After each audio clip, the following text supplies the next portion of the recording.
Si bien es cierto, soy alto, no soy muy robusto, pero saben que en la Biblia la historia de Sansón no, uno tiende a creer que Sansón, porque lo dibujan así musculoso, como Arnold Schwarzenegger, demasiado voluminoso, pero aparentemente no era así, porque los filisteos decían de dónde procede su poder. Y usualmente cuando Dios actúa en las personas, no busca al más musculoso, sino procedía del poder de Dios, del Espíritu Santo. Cuando venía la unción, ese tipo se transformaba y procedía de Dios su poder, su fuerza. Amén. Entonces, eso para decir que puedo ser peligroso. No, mentiras. Cualquiera puede serlo. Hoy tengo el honor de poder compartir la palabra con ustedes. La verdad lo hago con temor y temblor, como dice Pablo, porque siempre es una gran responsabilidad y esta es una iglesia de fe. Vamos a hablar un poco acerca de mi destino. Y todos tenemos un destino, amén. Pero no el destino que siempre se ha enseñado y se ha utilizado mal en la doctrina cristiana, definido como la fuerza superior que actúa de forma inevitable sobre las personas, que las controla. O sea que tú tienes un destino ya determinado por una fuerza superior. No, ese no. Vamos a hablar de un destino, pero definido como un lugar al que se va dirigido algo o alguien, o un destino como punto de llegada al que se dirige una persona. ¿Amén? De ese sí vamos a hablar hoy. Y vamos a pensar en siglos pasados, en el siglo XIX, siglo XVIII incluso, pero también en inicios del XX, a mediados del siglo XX, era complejo. ¿Saben? Yo nací en el siglo XX. Finales del 20, ¿pero qué? Pero parece que fuera tan lejos. Cuando hablo del 20 es como si... Y a mediados del 20, las distancias, antes de mediados del 20 las distancias eran insalvables, ¿cierto? Cuando tú decías quiero ir a un viaje, o los exploradores cuando iban a viajar, a explorar un nuevo territorio, tomaba tiempo, tomaba esfuerzo, preparación y sacrificio. ¿Cierto? Si ustedes empiezan a ver History Channel o al consultar libros de texto acerca de historia, todos esos exploradores tenían meses de preparación y meses de viaje para poder llegar a su destino, usualmente en barco. Era complejo. Pero la tecnología, como señal de los últimos tiempos, también se ha desarrollado. De hecho, acompáñenme, vamos a Daniel 12, capítulo 12, versículo 4. Como texto base vamos a empezar a hablar un poco de esto.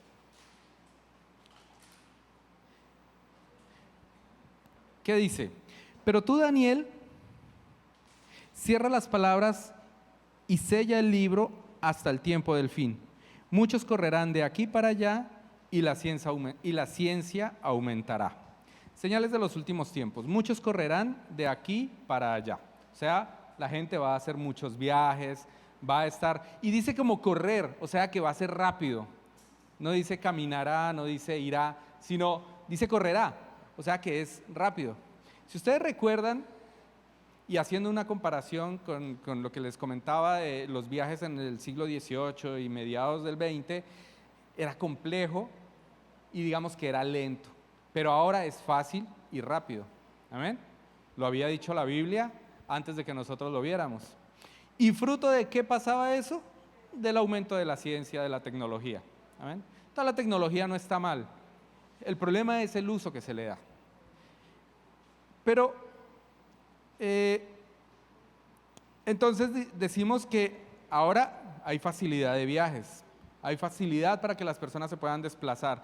Y esto ha permitido que se cree una cultura del viaje, del viajero y del destino, cada vez buscando un destino más exótico, o más complejo, ¿cierto? ¿Cuántos saben que así es? Bueno, tal vez ahora por la pandemia paró un poco eso, pero se va a reactivar. Tarde o temprano va a iniciar nuevamente. Y ¿qué hacen estos viajeros o qué hace alguien que quiere ir a explorar un destino exótico? Usualmente se informa, ¿cierto? Usualmente mira en internet y dice, bueno, yo quiero ir a tal sitio, es exótico, no lo conozco, voy a preguntarle a fulano que sé que estuvo por allá, o voy a mirar en internet, si no tengo una referencia, de alguien que le haya visitado, ¿verdad? ¿Por qué? Porque usted quiere estar informado. Hay otra forma y es ir a la Cancillería de nuestro país, ir y preguntar qué tal es ese destino. Si ustedes recuerdan, se emiten circulares donde dicen no, se recomienda a los ciudadanos de Colombia que no vayan a tal sitio porque es peligroso. O las cancillerías de cada país hacen lo respectivo. Pero, ¿cuál es el punto por qué uno averigua y por qué uno se informa muy bien? Porque usted no quiere vivir un infierno en ese destino. ¿Amén? ¿Verdad? Nadie quiere dañar las vacaciones. Bueno, pues de infierno es de lo que vamos a hablar hoy. ¿Amén? Sé que no es la prédica que despierte a los mayores, amén y aleluya, pero es necesaria. ¿Por qué es necesaria? Porque Jesús habló mucho del infierno y porque no era algo de lo que se hablara en el Antiguo Testamento. Amén. No había mucha luz sobre el infierno en el Antiguo Testamento, pero Jesús vino a desvelar todo eso a su iglesia y a sus hijos principalmente. Todos los misterios, amén. Ahora, nosotros también tenemos el Espíritu Santo que nos ayuda a entender. Bueno, pues como Jesús habló, entonces nosotros vamos a estudiar acerca del infierno hoy. Y vamos a definirlo. Principalmente la palabra infierno nosotros la tomamos del latín. Los romanos fueron un imperio muy grande y extenso y nos heredaron su idioma o partes de su idioma. Entonces nosotros tenemos la palabra infernum como antecedente de nuestro vocablo en español, infierno. Y esta tiene el mismo significado que le da en el hebreo, que es la palabra Seol, y en griego, que es la palabra Hades. Ahora, en cuanto a Seol, Samuel Pike, que era un erudito en hebreo, daba una definición y lo decía de la siguiente manera, cito: es un recinto común o región de los muertos. Deriva su nombre de la insaciedad de la sepultura, como si siempre estuviese pidiendo, reclamando más. Esto al parecer da la idea de que el Seol es un lugar que reclama a todos sin hacer distinción y que acoge en su interior a los muertos de la humanidad. Déjenme explicarles algo. Para el Antiguo Testamento se utilizaba la palabra Seol, para el Nuevo Testamento no se utilizaba. Y se utilizaba, ¿por qué? Porque todos los muertos iban al Seol.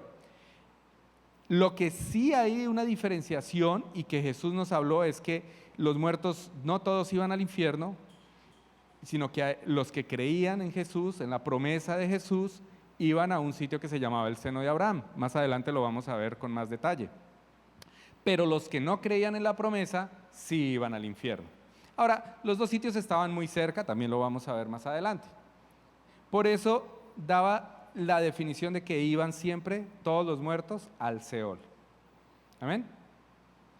Ahora, pero para el Nuevo Testamento, como Jesús trae la revelación, ahora, permítame, también hacemos un alto acá y aclaramos. Había dicho que uno siempre consulta a un experto o a alguien que haya conocido el destino antes de abordar, ¿verdad? Bueno, pues Jesús es un experto en el destino del infierno. Uno, porque fue diseñador, y dos, porque lo visitó por 3 días. Amén. Entonces, ¿qué mejor que la opinión de alguien conocedor del destino para poder tener una buena información del tema? Amén. En cuanto al Hades, esta ya es una definición nuevo testamentaria y una palabra en griego que significa morada de los muertos, lugar de castigo. ¿Amén? Aquí ya hay una especificidad acerca del sitio. Antes Seol era más general, pero aquí ya hay una especificidad, ya es lugar de castigo. ¿Amén? Ya tenemos un punto de referencia y es que es un sitio donde moran los muertos que van a ser castigados. Y también hay otra definición, otra palabra que se utiliza, y esa utilización ya viene del hebreo, y es Gehenna. Gehenna era como un lugar, un sitio cercano a Jerusalén, donde había un relleno sanitario. O sea, donde se arroja lo que ya no sirve. Amén. Un poco fuerte, ¿no? Bueno, ahora hagamos unos comentarios acerca del tema. Pensemos un poco. El infierno. ¿Por qué las personas suelen creer más en el cielo que en el infierno? Se han hecho encuestas y cuando se le pregunta a las personas, ¿usted cree en el cielo? Sí. ¿Usted cree en el infierno? No. O sea, pero los dos son simultáneos. ¿Amén? Y los dos son reales. Ahora, que usted desconozca algo no quiere decir que no exista. ¿Cierto? Por ahí los terraplanistas niegan que la Tierra sea redonda. Dicen que la Tierra es plana. Pero aún que ellos lo nieguen, el mundo sigue girando, ¿cierto? O sea, ellos lo desconocen, pero eso no significa que no sea cierto. Bueno, las personas quieren desconocer el infierno porque quieren pensar que no hay juicio y que no hay una condenación. Amén. Y que van a ser juzgadas por sus obras y van a ir al cielo todos. Pero la Biblia nos enseña que no es así. Y de eso y por esa importancia es que vamos a hablar del infierno. Porque el infierno es importante conocer qué dice la Biblia, qué nos habló Jesús acerca de ese lugar para poder nosotros evangelizar. Amén. Es peor de lo que nosotros nos podemos imaginar. Y no hay palabras, tal vez lo estudiamos, pero hay que meditarlo para poder entender la magnitud de lo que es el castigo del infierno. Amén. Ahora, el infierno es tan real como lo es el cielo. Y al diablo ha hecho un gran trabajo, porque al tipo le gusta, la peor mentira es la contada a medias. A él le gusta contar mentiras a medias. Amén. ¿Y por qué? Porque es más efectiva. Entonces él sí revela el cielo, pero oculta el infierno. ¿Por qué? Porque quiere solamente que la gente piense que Dios es bueno, pero también Dios es justo y es fuego consumidor. Amén. Vamos a ver un poco acerca de eso.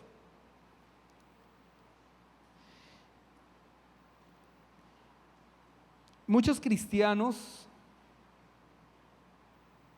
deben saber, y acompáñenme a Mateo 7:13, deben conocer la verdad del destino al que se están dirigiendo las personas. ¿Qué está sucediendo? A partir de la caída del hombre, de la desobediencia, la gente tiene un destino fijo. Y ese destino es dirección hacia el infierno. ¿Qué vino a hacer Jesús? A cambiar el boleto, a darnos otra dirección, otro destino al cielo. Porque solo a través de Jesús podemos llegar al Padre, a la presencia de Dios. Y esta presencia está en su trono, el cual está ubicado en el cielo. Amén. Ahora, Mateo 7:13, ¿qué dice? Entrad por la puerta estrecha, porque ancha es la puerta y espacioso el camino que lleva a la perdición. Y muchos son los que entran por ella. ¿Quiénes son los que entran? Muchos. Amén. Muchos tienen el boleto con dirección hacia el infierno. Luego el 14 nos dice Jesús, porque estrecha es la puerta y angosto el camino que lleva a la vida, y pocos son los que la hallan. Gloria a Dios, nosotros pertenecemos a esos pocos. ¿Cómo cambiamos el boleto? ¿Cómo cambiamos la dirección? ¿Cómo cambiamos el destino, el lugar de destino? Creyendo en Jesús, en la obra redentora y salvadora de Jesús. ¿Qué hizo Jesús? Vino, murió por nosotros, pagó el precio que nosotros debíamos pagar, que entre otras era visitar el infierno. Él lo pagó por nosotros, Él estuvo 3 días por nosotros. Amén. Él estuvo 3 días porque Él se hizo pecado para que nosotros fuésemos justicia, dice la Escritura. Entonces Él fue llevado por 3 días y Dios utilizó la diestra de su justicia para arrebatarlo del infierno, sacarlo del infierno, porque Él era un justo que se sacrificó por los pecadores, por nosotros. Si nosotros teníamos que ir al infierno, bueno, Él fue por nosotros, lo exploró y nos va a contar cómo es el tema. Amén. Dice, a mí siempre me ha gustado ese verso de la diestra de su justicia. ¿Saben? Siempre lo comparo con la creación. Jesús cuando creó, Dios cuando creó, ¿eh? Los 3 cuando crearon, hablaron. Pero cuando fueron a sacar a Jesús del infierno, dice que utilizó la diestra, utilizó su brazo poderoso para sacarlo. Amén. Porque rescató a toda la humanidad, todo el que crea en Jesús, perdonó los pecados del pasado, del presente y del futuro. Amén. Somos redimidos. Y como abrió un camino y una puerta, nosotros podemos, creyendo en Jesús, cambiar ese destino y entrar por esa puerta y ese camino que pocos toman. Amén. Ahora, ¿qué dice Juan 3:16?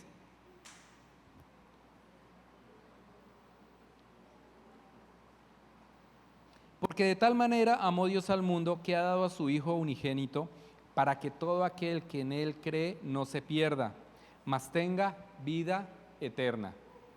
Déjenme decirles algo. Todo el que cree no se pierde. O sea que el infierno es perdición. Pero asociemos perdición. Aquí nos está hablando, buenas noticias, nos está diciendo para que tengan vida eterna. Ahora, los que se salvan, pero los que se pierden también tienen vida eterna. O sea, no es que ellos murieron y desaparecieron, no, todos somos eternos. Amén. Somos seres eternos que tenemos un espíritu. Amén. Lo que la Biblia define como vida es cuando nosotros, como vida es cuando nosotros creemos en Jesús. ¿Qué pasó con la caída? Hubo separación de Dios. Muerte espiritual. Amén. O sea, las personas quedaron separadas de la relación con Dios. ¿Se acuerdan que Adán y Eva hablaban con Dios? Dios venía y los visitaba y les decía, ¿qué hubo, Adán? ¿Qué más? ¿Cómo te fue? ¿Qué tal tu día? Bueno, eso se partió, eso se cortó. Y esa relación fue la que vino a restaurar Jesús. Amén. Por eso dice que tenemos libre entrada al trono de la gracia.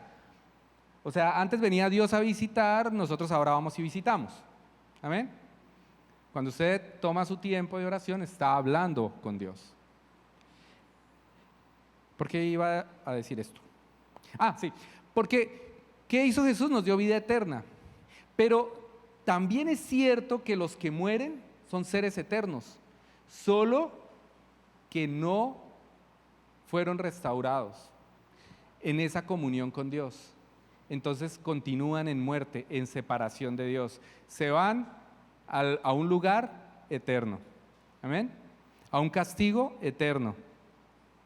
Eso es lo que Dios quiere evitar, que las personas pierdan la vida, que las personas queden separadas de su presencia. Como ya lo dijimos, vamos a consultar la opinión de un experto acerca de este viaje, de este destino, y ese experto es Jesús y lo que Él habló, todo en los evangelios. Pero también déjenme decirles, acompáñenme mejor a Hebreos 9:27. Hebreos capítulo 9, versículo 27. ¿Qué dice?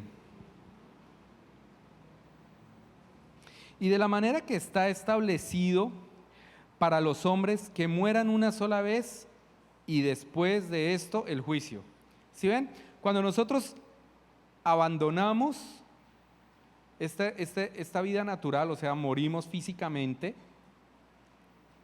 lo que nos está diciendo es que después de eso hay vida, porque vamos a tener un juicio. Amén. Ahora, ¿cómo nos presentamos delante del juez? Es lo que cambia las circunstancias.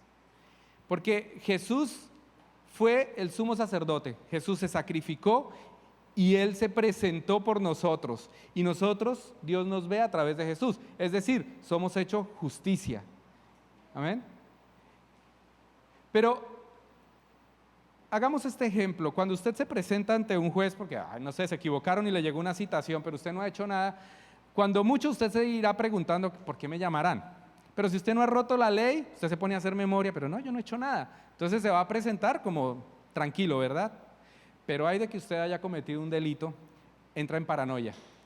Me van a hacer algo, me pillaron.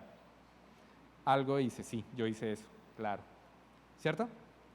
Bueno, pues nosotros podemos entrar confiadamente al trono de la gracia, nosotros podemos presentarnos confiadamente ante el juez. Para nosotros el juicio no es tanto problema, amén. Pero para el que no ha recibido a Jesús, sí es problema.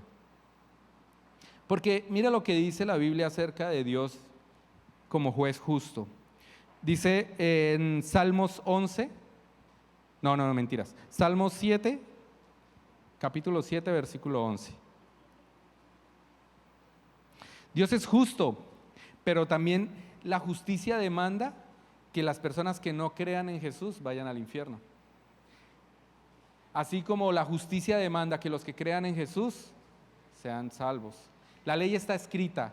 Si usted, por ejemplo, la ley penal, si usted no infringe una norma penal, usted no va a tener ningún castigo, pero si la infringe, lo va a tener, ¿cierto? Si lo atrapan, lo va a tener.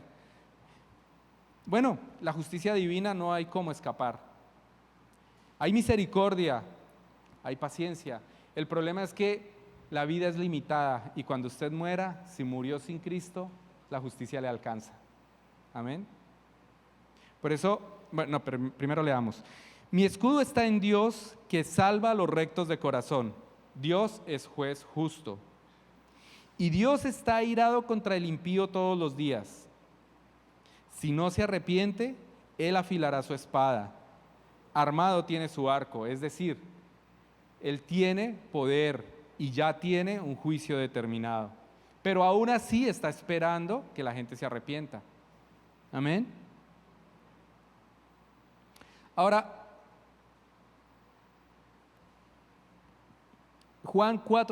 primera de Juan 4:16, ¿qué dice? Y nosotros hemos conocido y creído el amor que Dios tiene para con nosotros. Dios es amor, y el que permanece en amor permanece en Dios, y Dios en él. En esto se ha perfeccionado el amor en nosotros, para que tengamos confianza en el día del juicio, pues como Él es, así somos nosotros en el mundo. Amén. Nosotros tenemos confianza, porque nosotros tenemos el testigo. Amén. Tenemos la naturaleza de Dios en nuestro interior que da testimonio de que nosotros somos hijos de Dios y tenemos confianza. Pero veamos, la naturaleza de Dios es que Él es misericordioso. ¿Qué dice Jeremías 31:3? Jeremías 31:3. Estamos estableciendo un fundamento y luego vamos a desarrollar una lectura acerca del infierno.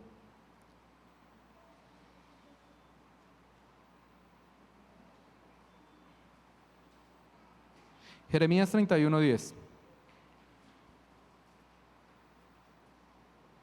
Oíd palabra de Jehová, oh naciones, y hacedlo saber a las costas que están lejos y decid. No, es 31:3. Jehová se manifestó a mí hace ya mucho tiempo diciendo, con amor eterno te he amado, por tanto te prolongaré mi misericordia. Dios es misericordioso y Dios prolonga su misericordia a las personas. Amén. Él tiene su mano extendida. Ahora, ¿cuál es el peligro? El peligro es que tú no llegues a disfrutar de esa misericordia, que tú mueras antes de poder disfrutar de o conocer de esa misericordia. Amén. Porque Dios le extiende su misericordia a todos.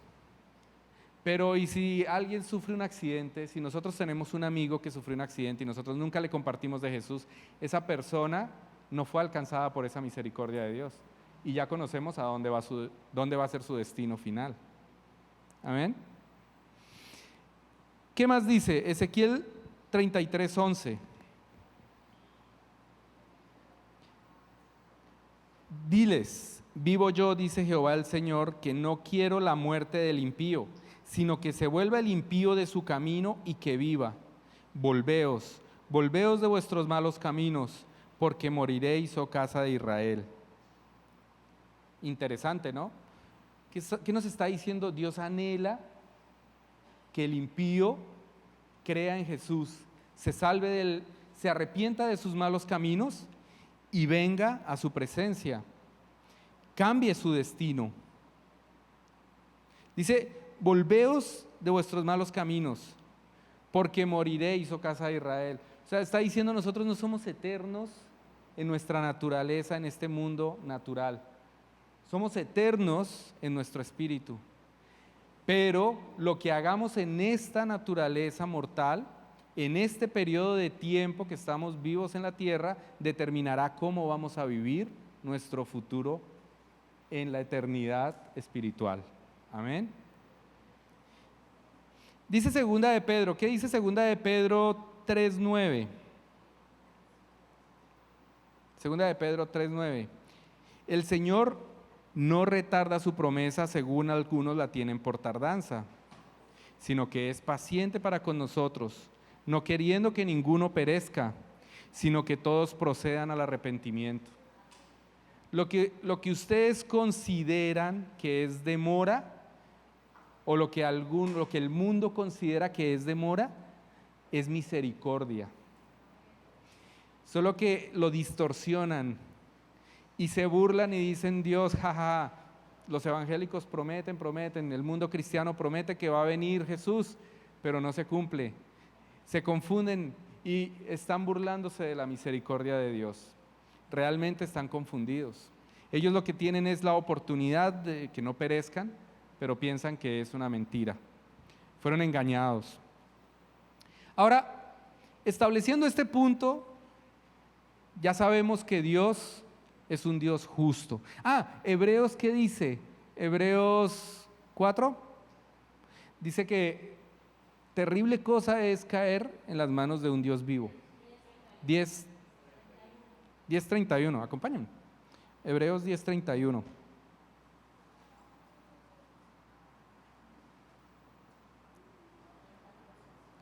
Hebreos capítulo 10, versículo 31.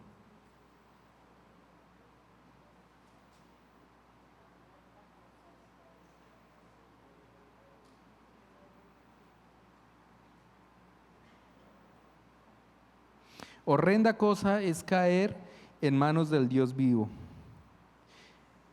Pero traed a la misericordia los días pasados en los cuales, después de haber sido iluminados, sustituisteis gran combate de padecimientos. Básicamente está diciendo que es terrible no recibir a Jesús.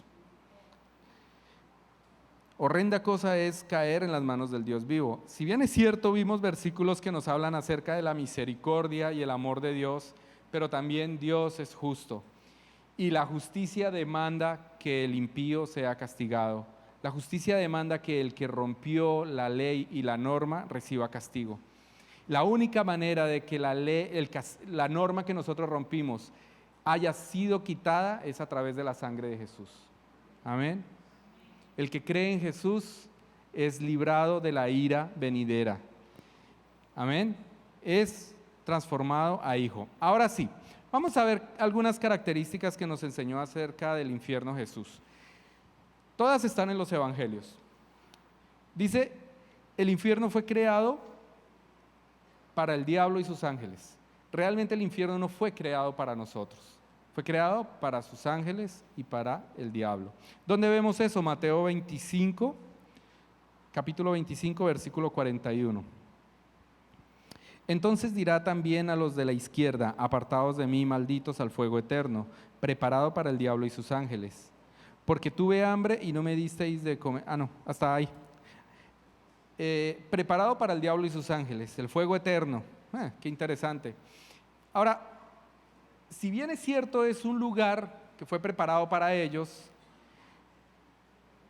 no está contenido en ellos, porque el diablo tiene todavía seguidores en este mundo que le permiten a él ser el Dios de este mundo. Amén. Esa condición sí va a cambiar. ¿Cuándo va a cambiar? Durante el reino milenio, cuando va a ser atado, y después en la eternidad cuando sea juzgado. Amén. Porque de hecho el infierno es solo una etapa de un castigo venidero que es peor. Como si fuera poco, hay algo que es mucho peor. Ahora veamos qué dice Mateo 10:14. Jesús hablando: si alguno no os recibe, yo oiré vuestras palabras. Salid de aquella casa o ciudad, sacudid el polvo de vuestros pies. De cierto os digo que el día del juicio será más tolerable el castigo para la tierra de Sodoma y Gomorra que para aquella ciudad. Interesante, este verso nos permite ver que el infierno, 1, es un lugar de castigo; 2, hay una condena eterna; y 3, tiene niveles de castigo. Es como cuando las personas van a la cárcel. La cárcel es un castigo en sí, pero dentro de la cárcel hay celdas que son mazmorras para castigo, del castigado.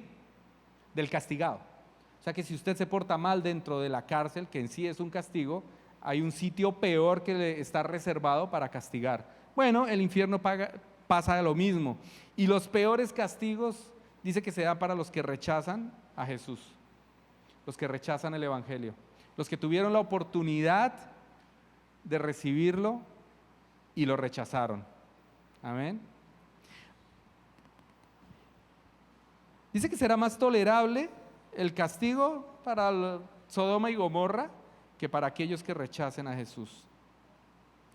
Ahora, en este punto, ya viendo algunas características de lo que es el infierno, nuestra creencia puede ser, nuestras creencias cambian nuestra forma de vivir. Amén. ¿Por qué es tan importante creer en el infierno? Porque si tenemos revelación y certeza de la existencia de este lugar, es un incentivo para caminar mejor con Dios. Amén. Si bien es cierto, nosotros hemos sido redimidos, también nos ayuda a mantenernos firmes, pero también nos ayuda a predicarle a otros, porque es un destino horroroso. Amén. Y lo feo de este destino nos ayuda a que nosotros oremos por nuestros familiares, por nuestros amigos, y les estemos hablando. Amén. Les estemos compartiendo el Evangelio. La decisión después es de ellos, pero su parte como hijo de Dios es compartir y hablar de lo que dice la palabra. Ahora, otro punto acerca de las características del infierno. Vamos a hablar dónde está localizado. Geolocalización. Cuando usted va a ir a un destino, usted consulta Google Maps, ¿cierto? Mira cómo es más o menos, si hay fotos, bien, se ve bien. Bueno, vamos a ver qué dice la Biblia acerca del destino. Mateo 12:40. Mateo capítulo 12, versículo 40.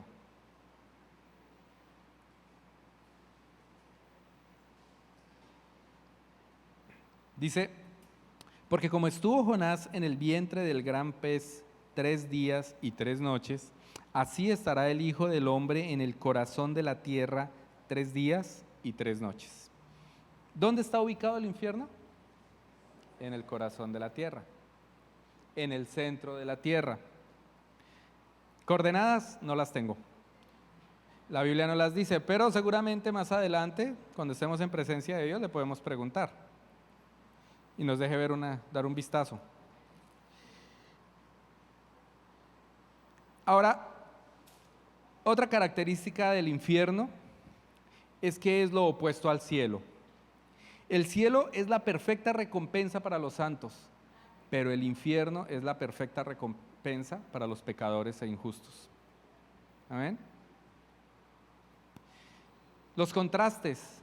El cielo es un lugar de consuelo, pero el infierno es un lugar de desesperanza. Lo peor de la desesperanza es que usted sabe que no hay salida Y lo peor es que si usted rechazó el Evangelio, eso es lo que más atormenta. Amén. Que usted tuvo la oportunidad, pero la rechazó. Dice, el cielo es un sitio de gozo, pero el infierno es un lugar de tristeza.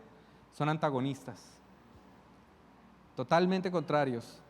Y la lista es larga y continúa. O sea, piensa en una virtud, está en el cielo. Piensa en lo contrario, se encuentra en el infierno. Amén. Ahora, el infierno es un lugar de temor. Primera de Juan 4:18 nos dice, Primera de Juan, capítulo 4, versículo 18. En el amor no hay temor.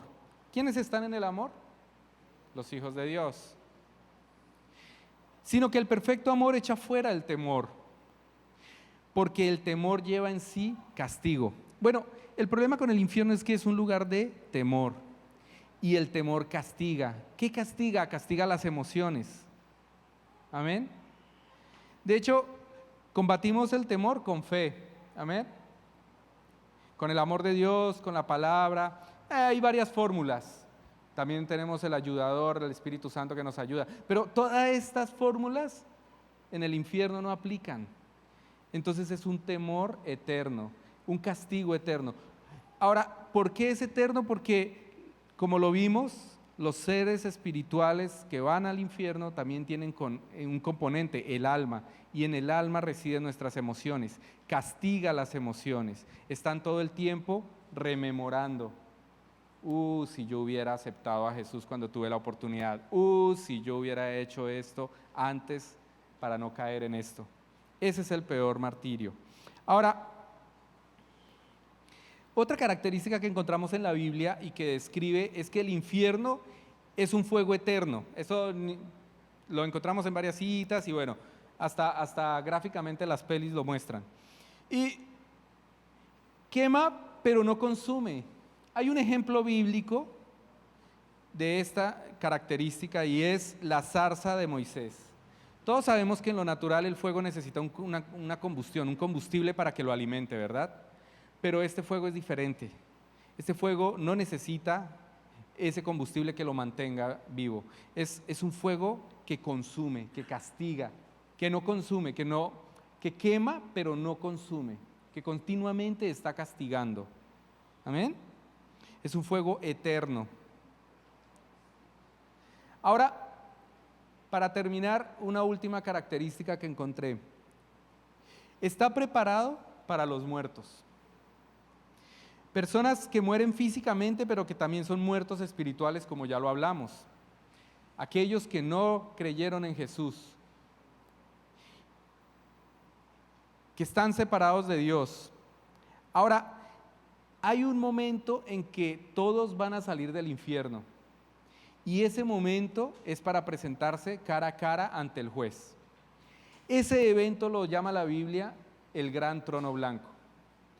Es decir, que van a experimentar el peor castigo que viene por delante. El infierno es malo, es terrible, pero cuando venga el juicio del gran trono blanco, poner cara a cara, ponerle la cara a Dios, ahí va a venir un castigo peor.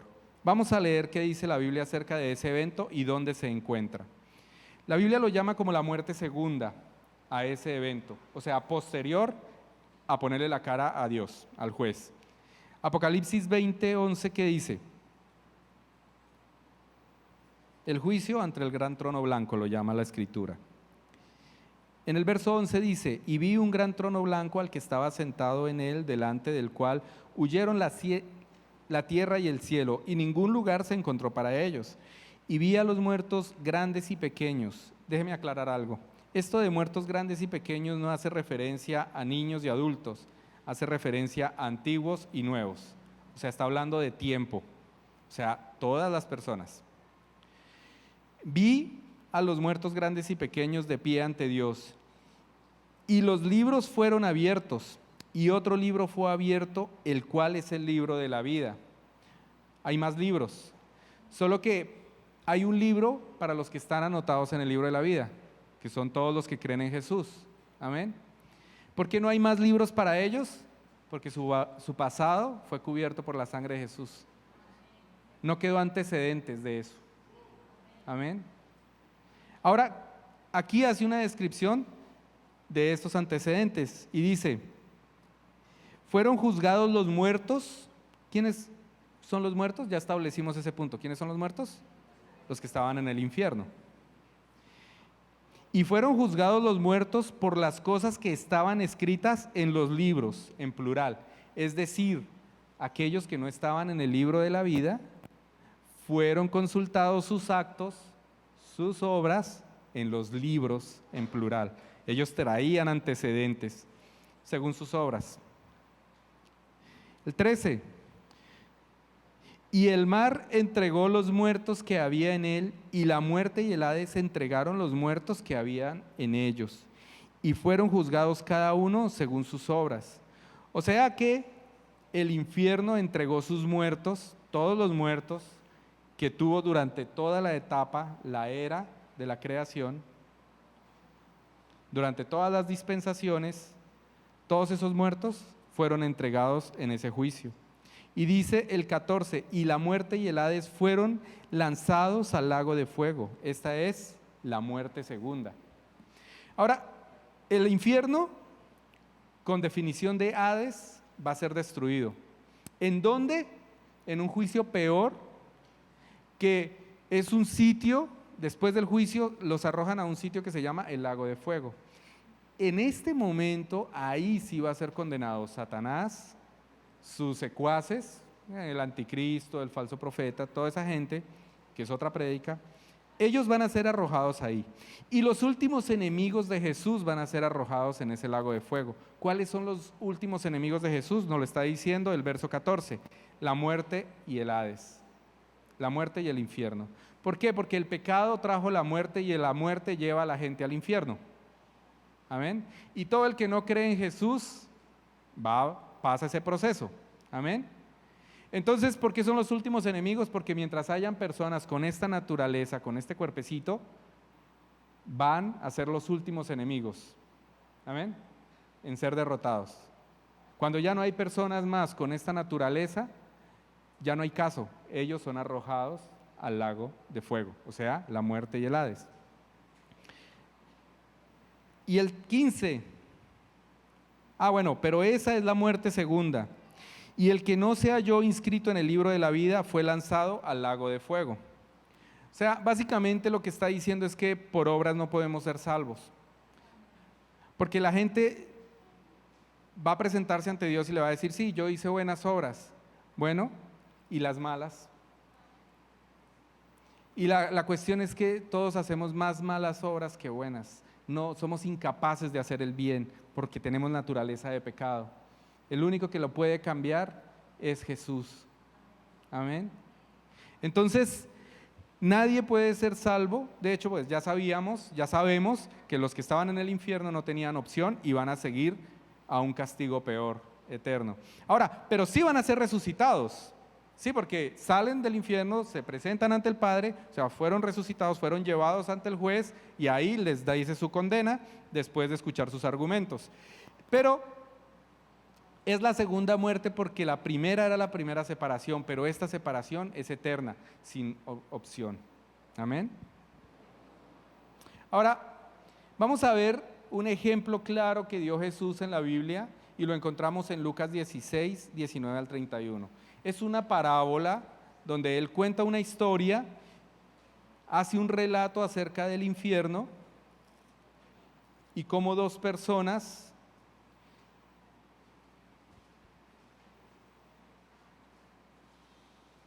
vivieron estos acontecimientos. Ahora,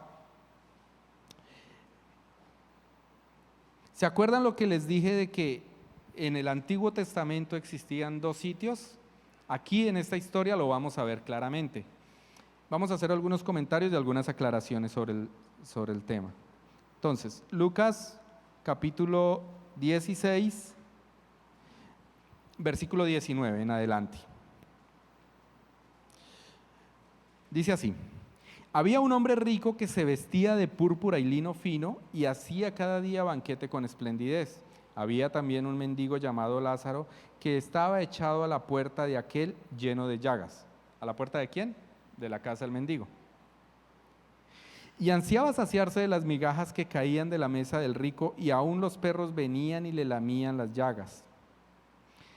Aconteció que murió el mendigo y fue llevado por los ángeles al seno de Abraham, y murió también el rico y fue sepultado. Ahora, detengámonos en el 22. Aconteció que murió el mendigo y fue llevado por los ángeles al seno de Abraham. ¿Recuerdan que les hablé del seno de Abraham que quedaba contiguo al infierno? Bueno, ¿pero quién lo llevó? ¿Saben qué es curioso? Que deja la imaginación quién lleva al rico. Claro, demonios.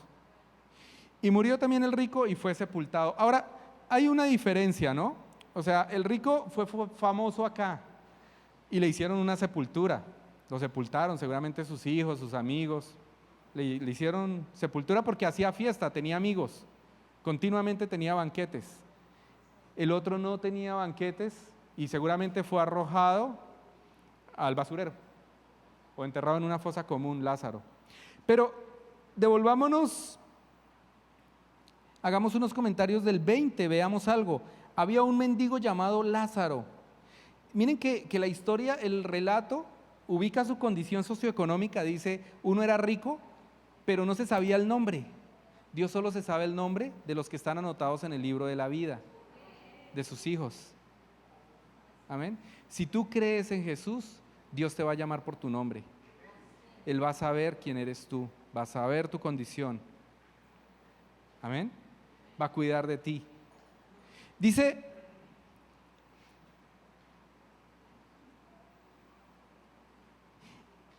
el 23. No, permítame algo. No, sí, 23. 22. Y aconteció que se murieron y uno fue llevado, bueno, sí. 23. Y en el Hades alzó sus ojos estando en tormentos y vio de lejos a Abraham y a Lázaro en su seno.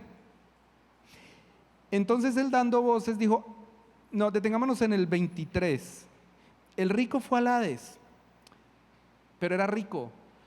La Biblia dice que era rico. Habla de que la riqueza no compra la salvación. O sea, los bienes y lo que tú construyas en esta tierra no van a cambiar tu eternidad. Pero en cambio Lázaro sí cambió su eternidad. O sea, lo que quiere decir es que lo que hacemos en esta vida natural, momentánea, temporal, cuenta para la eternidad. ¿Cómo vivimos esta vida? Y lo que nosotros actuamos en fe, recibimos en fe, la salvación, por ejemplo, determina cómo vamos a vivir en la eternidad. Amén. ¿Qué tipo de castigo? ¿A dónde nos vamos a dirigir? ¿Qué destino vamos a tener? Ahora, no solo la salvación, la riqueza no determina la salvación, sino que, pero tampoco se confundan, o sea, no piensen que porque él era rico fue al infierno. Dios no tiene nada que ver, Dios no tiene ningún problema con la riqueza. De hecho, Jesús se hizo pobre para que nosotros fuésemos enriquecidos. O sea, no es un tema de riqueza, de rico pobre, no, es un tema del corazón. Los dos eran judíos, los dos conocían las escrituras y lo sabemos porque el rico ahora, más adelante, se las va a citar a Abraham. Pero el rico se ocupó o prefirió ocuparse en sus cosas y no se ocupó en Dios. No se detuvo a creer en Jesús, a escuchar acerca del Evangelio. ¿Tuvo la oportunidad de salvar? Sí, porque escuchó el Evangelio, al igual que Lázaro, pero nunca lo practicó, nunca recibió a Jesús. Ahora, también la Biblia dice que el mundo conocerá que nosotros somos sus hijos, o sea, cuando nosotros creemos en Jesús, el mundo va a conocer que nosotros somos sus hijos o sus discípulos porque nos amamos unos a otros. Y claramente el rico no tenía esa característica porque dejaba que el otro estuviera hambriado en su puerta y no le tiraba una migajita, pero todos los días hacía banquetes y ni las sobritas le daba. O sea, era malito de corazón, ¿cierto? Acuérdense lo que leímos de Dios. Él sí extiende su misericordia, pero si la muerte te alcanza y tú no creíste en Jesús, hay un destino. Amén. El 24. Entonces él dando voces dijo, Padre Abraham. Reconocía a Abraham, o sea, conocía la Escritura. Eso también nos habla de que cuando nosotros vamos al infierno, bueno, no nosotros, pero cuando alguien va al infierno, va con sus plenas capacidades. Él tenía memoria, amén, se acordaba de las cosas, se acordó de Lázaro, lo reconoció, amén. Su alma estaba vigente, o sea, espíritu y alma van o a la eternidad con Dios o a la eternidad en el infierno.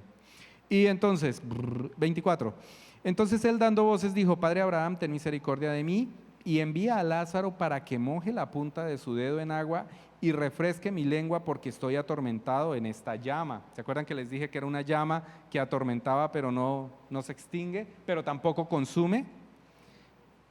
25, pero Abraham le dijo, hijo, acuérdate que recibiste tus bienes en tu vida y Lázaro también males, pero ahora este es consolado aquí y tú atormentado. Wow, lo que le está diciendo es, porque tú no creíste en Jesús, tu condición cambió. Te ocupaste de todos tus bienes en lugar de ocuparte de Jesús. Este otro se ocupó de Jesús y ahora está siendo consolado acá. Reflexión para cómo vamos a vivir. 26. Además de todo esto, una gran cima está puesta entre nosotros y vosotros, o sea, entre los del infierno y los del seno de Abraham. De manera que los que quisieren pasar de aquí a vosotros no pueden, ni los de allá para acá. Pero, o sea, él está diciendo, sí, no hay manera de que yo lo mande, pero tampoco el otro, el rico le estaba pidiendo a Abraham que lo sacara, él sabía que no había salida. Lo único que le dice es mándelo con el dedito mojado para que me refresque. Amén. Él sabía, las personas saben que cuando llegan al infierno no hay salida y les está atormentando el hecho de haber dejado pasar la oportunidad. ¿Se acuerdan lo que vimos? El temor. Están siendo continuamente castigados y atormentados. Ahora dice 27, entonces le dijo, te ruego pues, Padre, que le envíes a la casa de mi padre. ¿A quién? A Lázaro. Ahora se acordó de sus familiares. Porque tengo 5 hermanos para que les testifique a fin de que no vengan ellos también a este lugar de tormento. Wow. Ahora se empezó a acordar de la familia. Si este tipo se acuerda de la familia ya, es un indicador para nosotros de que debemos de acordarnos de nuestra familia acá, cuando todavía podemos hacer algo. El allá ya no podía hacer nada. Si nos vamos a acordar de nuestros amigos y de nuestros familiares, es acá. Es el momento, amén, de compartirlo. Porque eso es un lugar de tormento. ¿Saben? El tipo era bastante egoísta, el rico. Pero en este momento, si lo ven, se volvió generoso y preocupado por los demás. Nunca le interesó Lázaro y ahora está interesadísimo en la familia. Pero ya tarde. No esperemos que sea tarde. 29. Y Abraham le dijo, a Moisés y a los profetas tienen, óiganlos, o sea, está diciendo a las escrituras. Y también le está recordando, como usted nunca le hizo caso a las escrituras. 30. Él entonces dijo, no, padre Abraham, pero si alguno fuera de entre los muertos se arrepentirán. Mas Abraham le dijo, si no oyen a Moisés y a los profetas, tampoco se persuadirán, aunque alguno se levantase de los muertos. La historia que les tengo es que uno se levantó de los muertos, por causa de nosotros, Jesús el Hijo de Dios, y testifica de que estuvo 3 días, fue resucitado, amén, y por nosotros pagó el precio. Es decir, se cumplió sí, no en ese momento que lo pedía el rico, pero posteriormente la promesa fue cumplida. Se levantó de los muertos y da testimonio. No solo tenemos la palabra, es decir, no tenemos solamente a los profetas y a Moisés, la ley y los profetas, las escrituras, sino tenemos el testimonio de Jesús, que fue levantado entre los muertos. ¿Para qué? Para creer y ser salvados del infierno. Ahora, ¿por qué, se preguntará usted, es tan importante que conozcamos del infierno? Pues bueno, ya lo vimos, porque necesitamos predicar y hablar de esto. La Biblia dice que nosotros podemos predicar el amor de Dios. Amén. Pero la verdad también, lo contrario también es verdad. Podemos predicar el temor, el juicio. Prefiero no hacerlo. Normalmente hablo del amor, pero si bien es cierto, el temor también es bueno, porque confronta a las personas con el juicio y el destino al cual se van a dirigir. Amén. Entonces podemos hablar del evangelio, del amor de Dios, pero también podemos hablar del evangelio, del juicio. Dios es un juez y es un juez justo y dará lo que le corresponda a cada persona, según su decisión. Amén. Nuestro trabajo, invitar a las personas a que crean en Jesús y se decidan por Él. Amén. Muchas gracias. ¿Hay alguien que quiera cambiar esa condición? Miren que el rico asistía a la iglesia, pero eso no lo salvó. Conocía las Escrituras, pero eso no lo salvó. Lo que lo salva es la decisión de creer en Jesús, no el venir a la iglesia.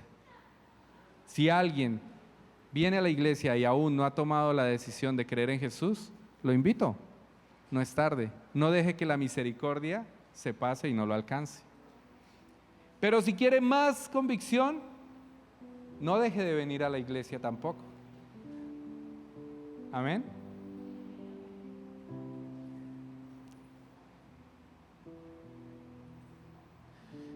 Gracias a todos por su atención. Pa.